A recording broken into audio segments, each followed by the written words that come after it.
परम सत्कारयोग गुरु खालसा गुरु रूप साध संगत जीओ। दास वल्लों बुलाई फतेह प्रवान करो जी। वाहिगुरु जी का खालसा श्री वाहिगुरु जी की फतेह। कलयुग दे अवतार जगत गुरु सतगुरु नानक देव जी सच्चे पातशाह जी दे ਵੱਡੇ ਸਾਹਿਬਜ਼ਾਦੇ बाल जती बाबा श्री चंद्र जी की अपार किरपा बख्शिश ਅਤੇ हुक्म सदका बाबा श्री चंद्र जी की जीवन साखी जीवन कौतक ਅਤੇ जीवन ਝਲਕੀਆਂ गुरु रूप साध संगत जी अगे लैके हाजिर होए हाँ। ਅੱਜ ਦੇ ਸਮੇਂ ਵਿੱਚ ਉਦਾਸੀਨ ਸੰਪਰਦਾ बहुत ही नाजुक ਹਾਲਾਤਾਂ ਵਿੱਚੋਂ गुजर रही है।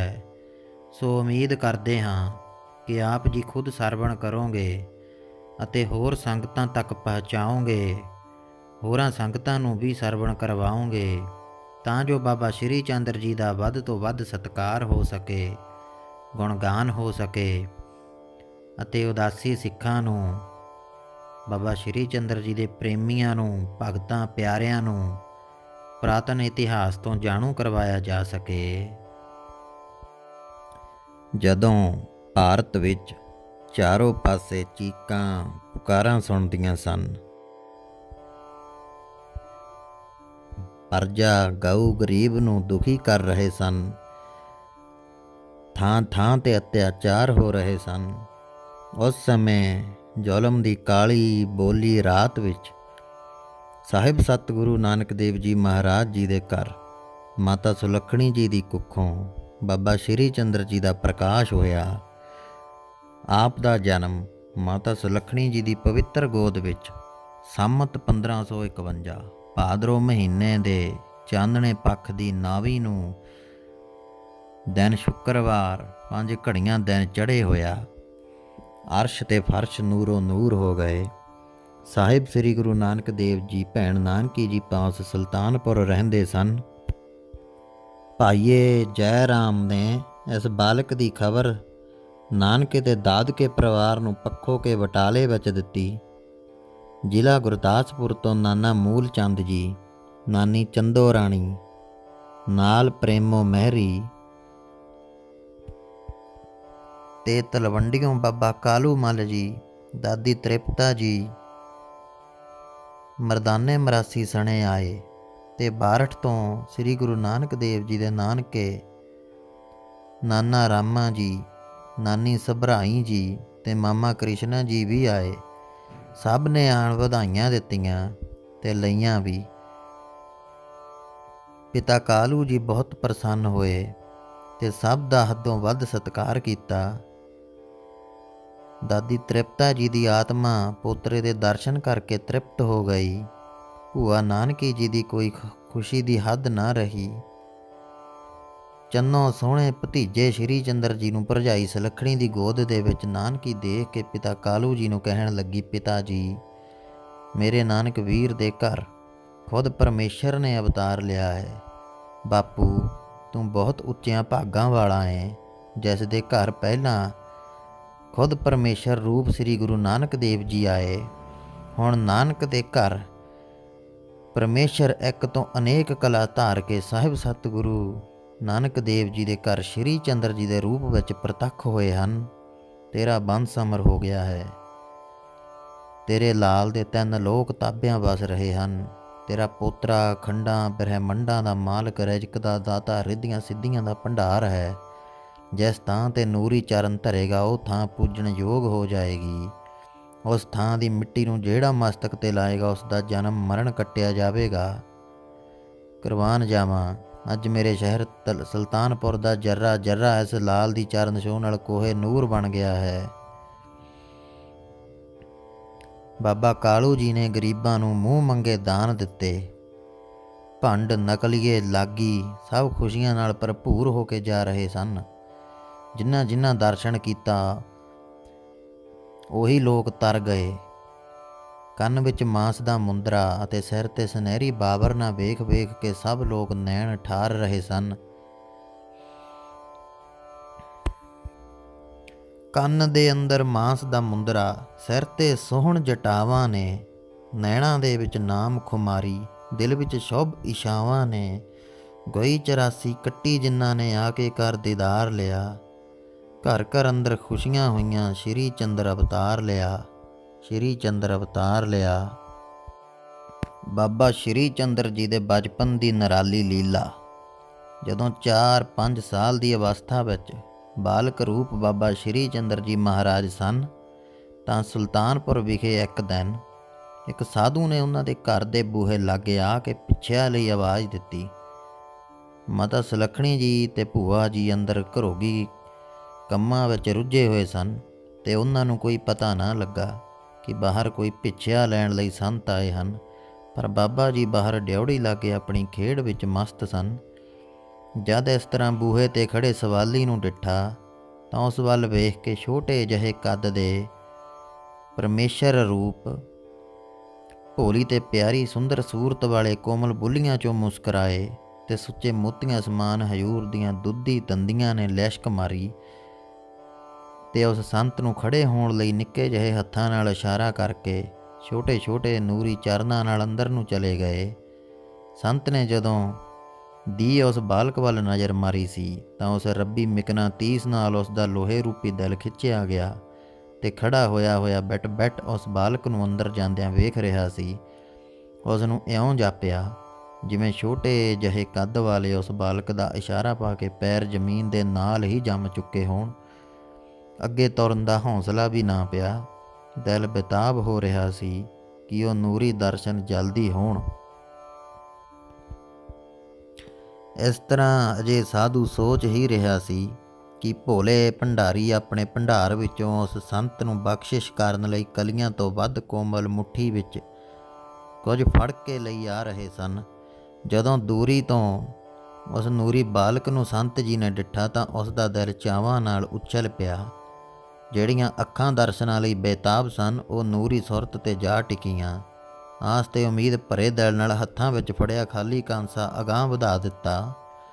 ਜਦੋਂ ਭਗਵਾਨ ਜੀ ਨੇ ਉਸ ਕਾਂਸੇ ਵਿੱਚ ਆਪਣੀ ਮੁੱਠੀ ਖੋਲ੍ਹੀ ਤਾਂ ਉਹ ਕਾਲਾ ਜਿਹਾ ਕਾਂਸਾ ਲਾਲ ਜਵਾਹਰਾਤ ਕੀਮਤੀ ਹੀਰਿਆਂ ਨਾਲ ਇਉਂ ਜਗਮਗਾ ਉੱਠਿਆ ਜਿਵੇਂ ਹਉਮੈ ਦੀ ਮੈਲ ਨਾਲ ਕਾਲਾ ਹੋਇਆ ਦਿਲ ਗਿਆਨ ਦੀ ਲੋਅ ਨਾਲ ਰੋਸ਼ਨ ਹੋ ਜਾਂਦਾ ਹੈ। ਸੰਤ ਦੇ ਪੈਰਾਂ ਥੱਲਿਓਂ ਜ਼ਮੀਨ ਨਿਕਲ ਗਈ। ਡੋਰ ਭੌਰ ਹੋ ਕੇ ਆਖਣ ਲੱਗਾ, ਹੇ ਮੇਰੇ ਭਗਵਾਨ, ਮੇਰੇ ਨਿੱਕੇ ਜਿਹੇ ਰੱਬ, ਮੇਰੇ ਦਿਲ ਨੂੰ ਮੋਹਣ ਵਾਲੇ ਪਿਆਰੇ ਸ਼ਿਵ ਸਰੂਪ ਭੋਲੇ ਭੰਡਾਰੀ, ਮੈਂ ਕੁਰਬਾਨ ਜਾਵਾਂ। ਮੈਨੂੰ ਇਹ ਜਿਹੀ ਪਿੱਛਿਆ ਨਾ ਪਾਵੋ ਜਿਸ ਨਾਲ ਕਿ ਮੇਰਾ ਕੂੰਡਾ ਹੋ ਜਾਵੇ, ਮੇਰਾ ਨੁਕਸਾਨ ਹੋ ਜਾਵੇ। ਮੈਂ ਹੀਰੇ ਜਵਾਹਰਾਤਾਂ ਨੂੰ ਕੀ ਕਰਨਾ ਹੈ ਦਾਤਾ, ਆਟੇ ਦੀ ਪਿੱਛਿਆ ਪਾਵੋ। ਮੈਨੂੰ ਤਾਂ ਹਕੂਮਤ ਦੇ ਸਿਪਾਹੀ ਫੜ ਕੇ ਲੈ ਜਾਣਗੇ ਕਿ ਤੂੰ ਇਹ ਧਨ ਕਿੱਥੋਂ ਲਿਆ ਹੈ। ਅਜੇ ਇਹੋ ਜਿਹੀਆਂ ਗੱਲਾਂ ਸੰਤ ਕਰ ਹੀ ਰਿਹਾ ਸੀ ਕਿ ਅੰਦਰੋਂ ਮਾਤਾ ਸੁਲੱਖਣੀ ਜੀ ਤੇ ਭੂਆ ਨਾਨਕੀ ਜੀ ਵੀ ਬਾਹਰ ਆ ਗਏ। ਇਹ ਅਚੰਭਾ ਵੇਖ ਕੇ ਹੈਰਾਨ ਪਰੇਸ਼ਾਨ ਹੋ ਗਏ।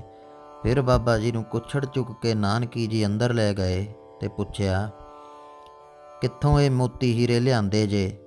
ਫਿਰ ਬਾਬਾ ਜੀ ਨੇ ਕੋਮਲ ਨਿੱਕੇ ਹੱਥਾਂ ਨਾਲ ਛੋਲਿਆਂ ਦੀ ਖੁੱਲ੍ਹੀ ਬੋਰੀ ਵੱਲ ਹੱਥ ਕੀਤਾ, ਪਰ ਉੱਥੇ ਛੋਲਿਆਂ ਦੀ ਬੋਰੀ ਭਰੀ ਸੀ ਤੇ ਨੂਰੀ ਹੱਥਾਂ ਵਿੱਚ ਜਿੰਨੇ ਛੋਲੇ ਆਏ ਕੇਵਲ ਉਹ ਪਵਿੱਤਰ ਛੋਹ ਨਾਲ ਹੀਰੇ ਬਣ ਚੁੱਕੇ ਸਨ।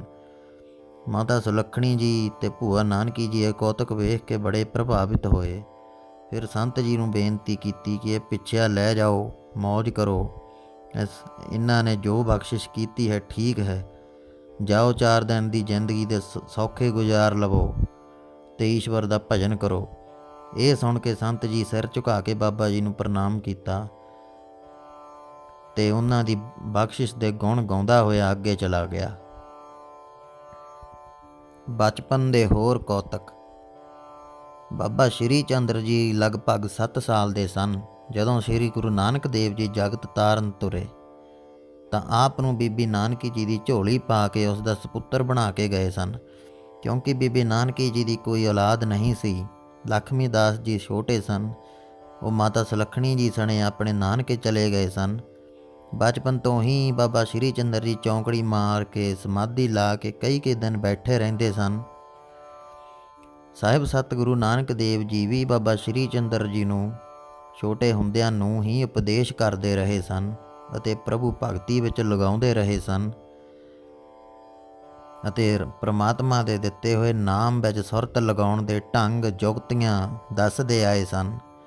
ਬਿਲਕੁਲ ਪਿਤਾ ਜੀ ਵਾਂਗ ਸਾਹਿਬ ਸਤਿਗੁਰੂ ਨਾਨਕ ਜੀ ਵਾਂਗ ਮਹਾਰਾਜ ਵੀ ਸੁਰਤੀ ਕਰਤਾਰ ਦੇ ਚਰਨਾਂ ਨਾਲ ਜੋੜ ਕੇ ਅਗੰਮੀ ਸਰੂਪ ਦਾ ਰਸ ਮਾਣਦੇ ਸਨ ਅਤੇ ਭੁੱਲੇ ਭਟਕੇ ਜੀਆਂ ਨੂੰ ਸਤ ਧਰਮ ਦਾ ਉਪਦੇਸ਼ ਦੇ ਕੇ ਸਿੱਧੇ ਰਾਹ 'ਤੇ ਲਾਉਂਦੇ ਸਨ। ਕਈ ਵਾਰ ਤਾਂ ਬੱਚਿਆਂ ਵਿੱਚ ਸਮਾਧੀ ਲਾ ਕੇ ਬੈਠ ਜਾਂਦੇ ਅਤੇ ਕਈ ਵਾਰ ਛਪਨ ਵੀ ਹੋ ਜਾਂਦੇ। ਬਾਲਕ ਇਹ ਕੌਤਕ ਵੇਖ ਕੇ ਹੈਰਾਨ ਹੋ ਜਾਂਦੇ। ਇੱਥੇ ਹੀ ਬਸ ਨਹੀਂ, ਦੂਰ ਦੂਰ ਜੰਗਲ ਵਿੱਚ ਨਿਕਲ ਜਾਂਦੇ, ਇਕੱਲੇ ਬੈਠੇ ਰਹਿੰਦੇ, ਚੁੱਪਚਾਪ ਹੀ ਰਹਿੰਦੇ ਸਨ। ਨਾ ਜ਼ਿਆਦਾ ਕਿਸੇ ਨਾਲ ਬੋਲਦੇ ਸਨ ਅਤੇ ਨਾ ਹੀ ਜ਼ਿਆਦਾ ਕਿਸੇ ਸੰਸਾਰੀ ਜੀਵਾਂ ਦੇ ਵਿੱਚ ਰਲ ਕੇ ਬੈਠਦੇ ਸਨ। ਕਈ ਵਾਰ ਤਾਂ ਜੰਗਲ ਵਿੱਚ ਧੂਣਾ ਵੀ ਲਾ ਲੈਂਦੇ ਸਨ। ਸ਼ੇਰ, ਚਿਤਰੇ, ਲੂੰਮੜੀਆਂ, ਹੋਰ ਭਿਆਨਕ ਜਾਨਵਰ ਆਪ ਜੀ ਦੀ ਪਰਿਕਰਮਾ ਕਰਕੇ ਆਪ ਦੇ ਚਰਨਾਂ ਵਿੱਚ ਬੈਠ ਜਾਂਦੇ ਸਨ। ਕਈ ਵਾਰ ਸ਼ੇਰ, ਬੱਕਰੀ, ਹਾਥੀ, ਬਘਿਆੜ ਆਦਿਕ ਆਪ ਜੀ ਪਾਸ ਬਹੁਤ ਸਮਾਂ ਬੈਠੇ ਰਹਿੰਦੇ ਸਨ, ਕਿਉਂਕਿ ਆਪ ਜੀ ਦੀ ਇੱਕ ਅਗੰਮੀ ਛੋਹ ਦੇ ਵਿੱਚ ਇੱਕ ਅਜਿਹਾ ਚਮਤਕਾਰ ਸੀ ਕਿ ਆਪ ਆਪਣੇ ਸਰੂਪ ਦੇ ਵਿੱਚ ਜਦੋਂ ਸਮਾਧੀ ਸਥਿਤ ਹੁੰਦੇ ਸਨ ਤਾਂ ਆਲਾ ਦੁਆਲਾ ਵੀ ਬਰਫ਼ ਦੀ ਤਰ੍ਹਾਂ ਠਰ ਜਾਂਦਾ ਸੀ। ਸਭ ਜੀਵਾਂ ਨੂੰ ਆਪ ਦੀ ਉਸ ਛੋਹ ਪ੍ਰਾਪਤ ਮਹਿਸੂਸ ਹੁੰਦੀ ਸੀ। ਆਪ ਦੀ ਬਖਸ਼ਿਸ਼ ਦਾ ਅਹਿਸਾਸ ਸਭ ਜੀਵਾਂ ਨੂੰ ਹੁੰਦਾ ਸੀ। ਲੋਕਾਂ ਨੇ ਕਈ ਵਾਰ ਆ ਕੇ ਜੈ ਰਾਮ ਤੇ ਬੀਬੀ ਨਾਨਕੀ ਨੂੰ ਦੱਸਿਆ ਕਿ ਤੁਹਾਡਾ ਨਿੱਕਾ ਜਿਹਾ ਬਾਲਕ ਹਾਥੀਆਂ, ਸ਼ੇਰਾਂ ਨਾਲ ਜੱਫੀਆਂ ਪਾ ਕੇ ਕਈ ਪ੍ਰਕਾਰ ਦੀਆਂ ਖੇਡਾਂ ਕਰਦਾ ਹੈ, ਜਿਸ ਤੋਂ ਘਬਰਾ ਕੇ ਕੁਝ ਬੰਦੇ ਆਪ ਨੂੰ ਲਿਆਉਣ ਲਈ ਭੇਜੇ। ਜਦੋਂ ਬੰਦੇ ਸੰਘਲੇ ਜੰਗਲਾਂ ਵਿੱਚ ਪਹੁੰਚੇ ਤਾਂ ਦੂਰੋਂ ਦੇਖਿਆ ਆਪ ਦੇ ਧੂਣੇ ਦੇ ਇਰਦ ਗਿਰਦ ਕਈ ਤਰ੍ਹਾਂ ਦੇ ਜਾਨਵਰ, ਸ਼ੇਰ, ਚਿਤਰੇ, ਸੱਪ ਝੁਰਮਟ ਪਾਈ ਬੈਠੇ ਹਨ।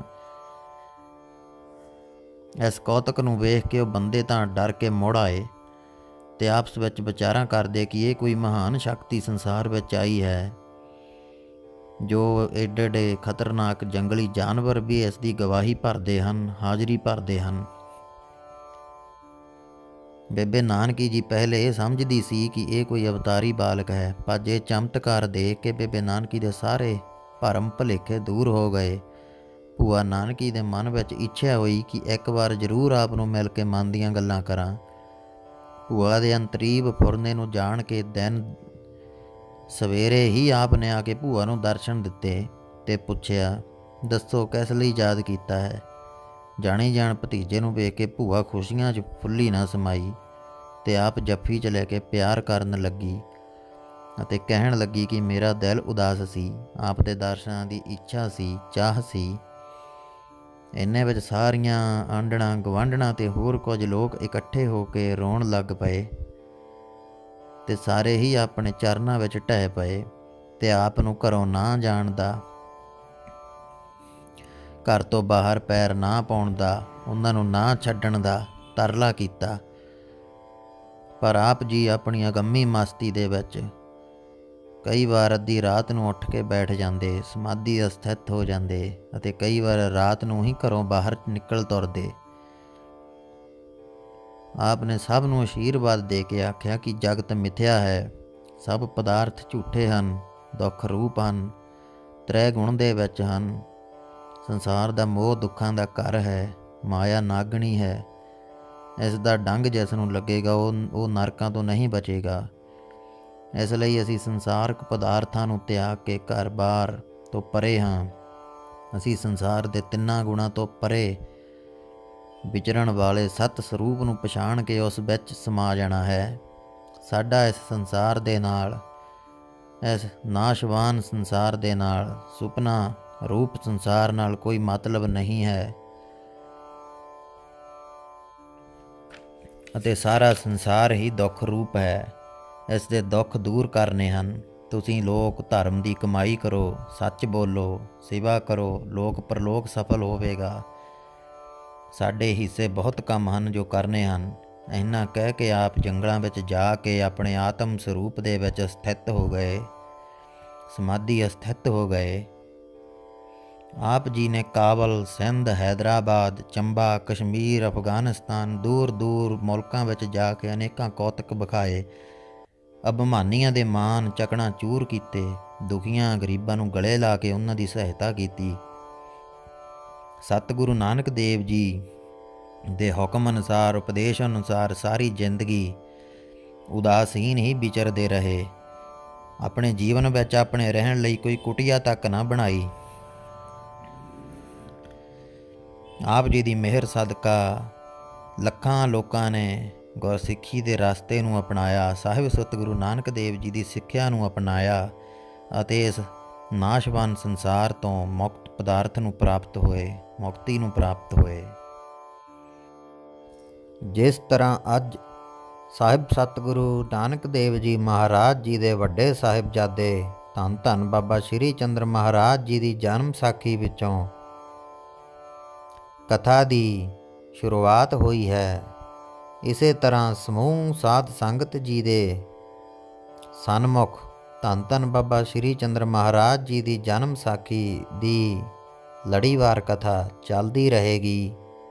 ਆਪ ਜੀ ਦੇ ਸਨਮੁਖ ਰੱਖਦੇ ਰਹਾਂਗੇ।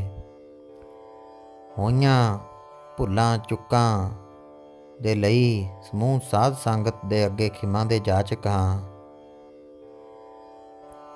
ਅਤੇ ਆਪ ਜੀ ਦੀ ਸਹੂਲਤ ਦੇ ਲਈ ਆਪ ਜੀ ਇਸ ਚੈਨਲ ਨੂੰ ਸਬਸਕ੍ਰਾਈਬ ਜ਼ਰੂਰ ਕਰੋ ਅਤੇ ਬੈਲ ਆਈਕਨ ਘੰਟੀ ਨੂੰ ਦੇ ਬਟਨ ਨੂੰ ਜ਼ਰੂਰ ਦਬਾਓ ਤਾਂ ਕਿ ਆਪ ਜੀ ਨੂੰ ਇਸ ਕਥਾ ਦੇ ਅਪਲੋਡ ਹੋਣ ਸਮੇਂ ਹੀ ਨੋਟੀਫਿਕੇਸ਼ਨ ਮਿਲਦਾ ਰਹੇ ਅਤੇ ਆਪ ਜੀ ਲੜੀਵਾਰ ਕਥਾ ਦਾ ਆਨੰਦ ਸਹੀ ਸਮੇਂ 'ਤੇ ਮਾਣਦੇ ਰਹੋ। ਇਸੇ ਵਿਚਾਰਾਂ ਨੂੰ ਰੱਖਦੇ ਹੋਏ ਹਾਜ਼ਰੀ ਪ੍ਰਵਾਨ ਕਰਨੀ ਜੀ। ਵਾਹਿਗੁਰੂ ਜੀ ਕਾ ਖਾਲਸਾ, ਵਾਹਿਗੁਰੂ ਜੀ ਕੀ ਫਤਿਹ।